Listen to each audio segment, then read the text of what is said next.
Welcome to Coruzant Technologies, home of the Digital Executive Podcast. Welcome to the Digital Executive. Today's guest is Marc Seal. As Sortium's CEO and co-founder, Marc Seal is obsessed with generating digital experiences that feel organic, unique, and completely real. Marc is an entrepreneur by trade and a gamer by hobby. He built his first studio at the age of 18, based on an idea called Cosmogene, which would almost a decade later become Sortium's flagship game. Marc's hunger to merge technology and entertainment evolved into working at the Topps Company, where he oversaw digital IP management for Star Wars. He also pioneered NFT collectibles and negotiated exclusive first global NFT licensing deals for the likes of the Walt Disney Company, LucasFilms, and Stranger Things. Sortium emerged as a way to tap into Web3's limitless potential for gaming, experiences, and technology, and make it easy for everyone to create them as well. Well, good afternoon, Marc. Welcome to the show. Brian, thank you so much for having me. Absolutely. Thank you for joining, and I appreciate you making the time. I know you're based out of New York there, so it's not a huge deal. But again, always getting to meet somebody new every single day is amazing. So thank you, Marc. And so, Marc, we're going to jump right into the questions here. Talk about your career a little bit. Career in technology as a product manager. You were a serial entrepreneur, senior executive. Now you're the founder and CEO of Sortium. Could you just share with our audience the secret to your career growth and what inspires you? You know, I would almost say that there's no secret, but perseverance is so important in any entrepreneurial experience, any business. And I think many people say this, but until you're kind of sitting in the seat, it's hard to really establish and realize just how important that is to keep pushing. And you're always going to have a million challenges, some of which will feel like you can't overcome them. But ultimately, pushing through, learning from failures and making adjustments throughout your career, throughout your life is really, I think, the key to any kind of success in anything anybody's trying to do. So that's really, I think, what it comes down to, right? And learning and educating yourself and becoming the best that you can in your given field, and relying on good people, surrounding yourself with good people who can assist you. I don't think success is achieved alone. So it takes great people around you and takes a really persevering kind of attitude to continue pushing as you get through challenges in your path. Thank you, Marc. I appreciate that. And you're right. Perseverance is just one of the foundational things that you need to, be successful in about just anything that you do. I don't care if it's a job. I don't care if it's entrepreneurship, but that is so important. So thank you. And Marc, let's get into some of the more fun questions as we like to see. We're a tech platform. We're into esports, gaming, blockchain. We're into all that. But maybe you could share your thoughts on the role of AI in the Web3 gaming industry, and what are the latest developments in Web3 gaming you might be able to share with us? Absolutely. So Web3 and AI are two of the most disruptive technologies that we've seen in our lifetimes.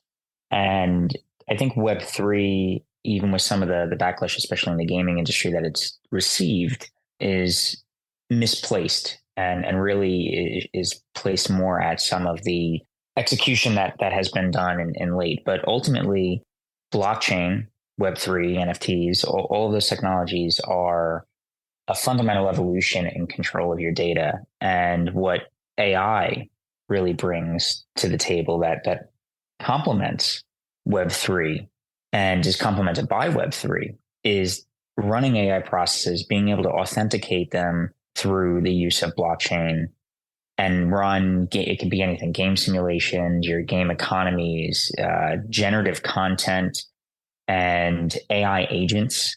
So characters that you can interact with and talk to.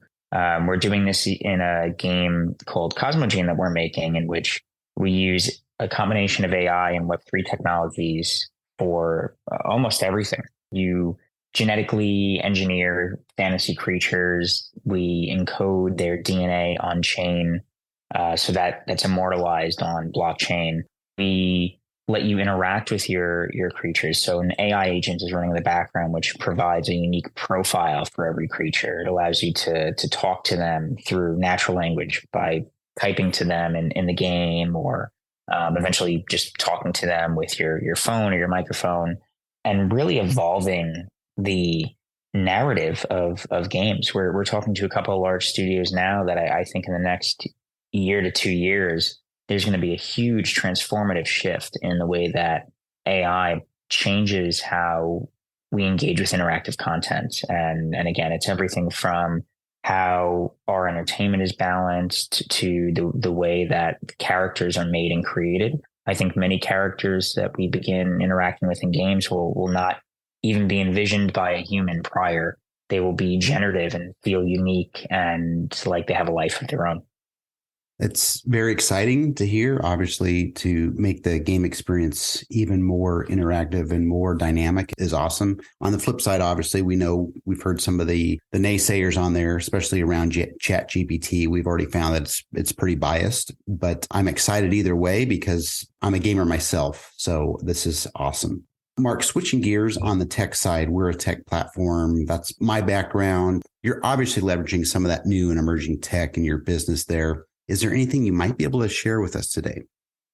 Yeah. So where Sortium is really excelling, I mean, you have a world, and I'm sure you've seen them, especially with ChatGPT and Midjourney and Dolly 2.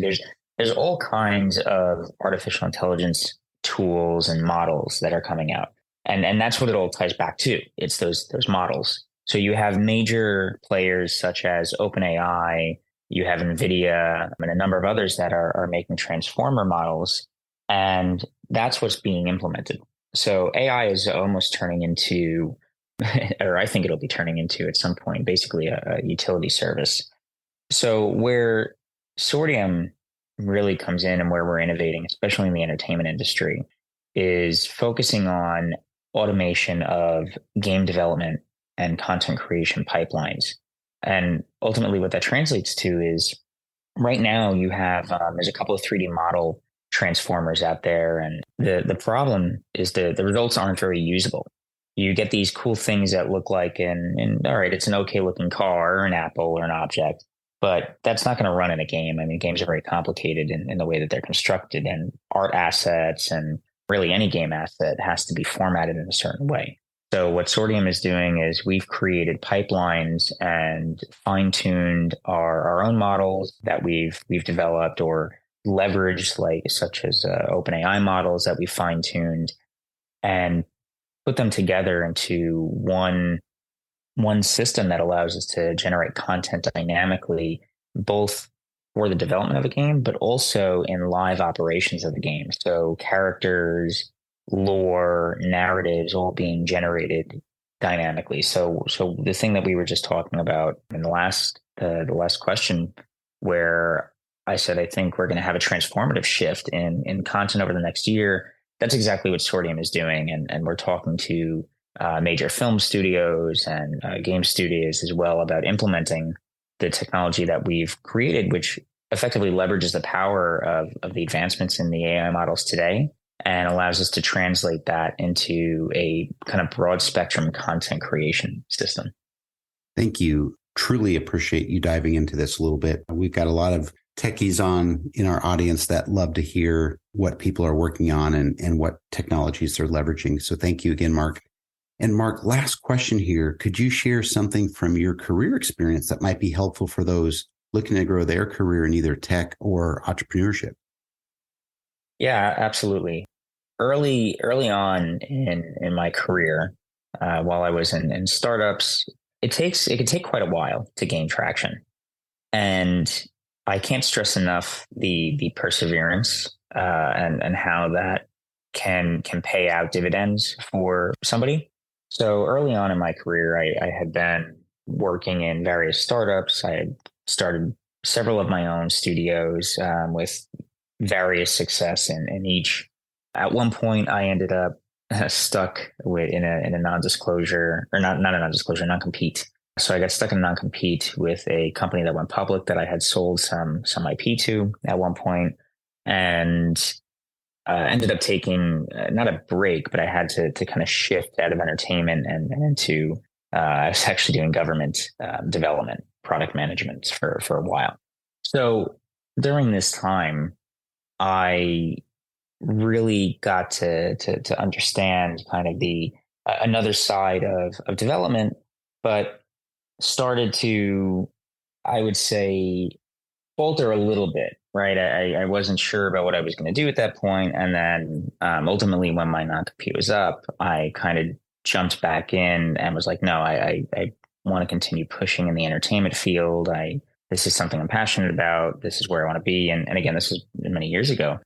But I started searching for opportunities again, and eventually that led to me managing the digital Star Wars IP at the Topps company.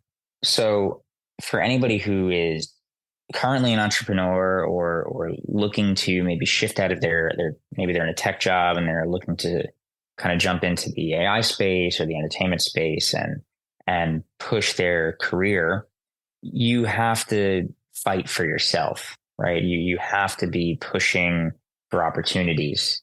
They may present themselves if you're lucky, but you have to actively seek them. And just to circle back to what I said, I think on the first question, you need to surround yourself with good people. Find people who are successful already. Ask them questions. Ask them what they did. what you're doing right now. But for the individuals, find people that are close to you who can have a conversation. And don't wait. Push for progress. Push for where you want to be. Take risks while you can, and never stop. That is the only way I've found that you can gain real traction and real success is to just never stop. Thank you, Mark. Appreciate that. And those are invaluable gems for the folks in our audience. We've got a lot of entrepreneurs as well. So I certainly appreciate that. And Mark, it was a pleasure having you on today, and I look forward to speaking with you real soon. Well, thank you so much, Brian, for having me. For anybody who wanted to keep track of what we're doing, check out Cosmogene. It's going to be a great example of our technology at play, which we have a Discord for, we have a website for, and then can always keep track on what Sortium is doing. We're going to be making some large announcements soon. Bye for now.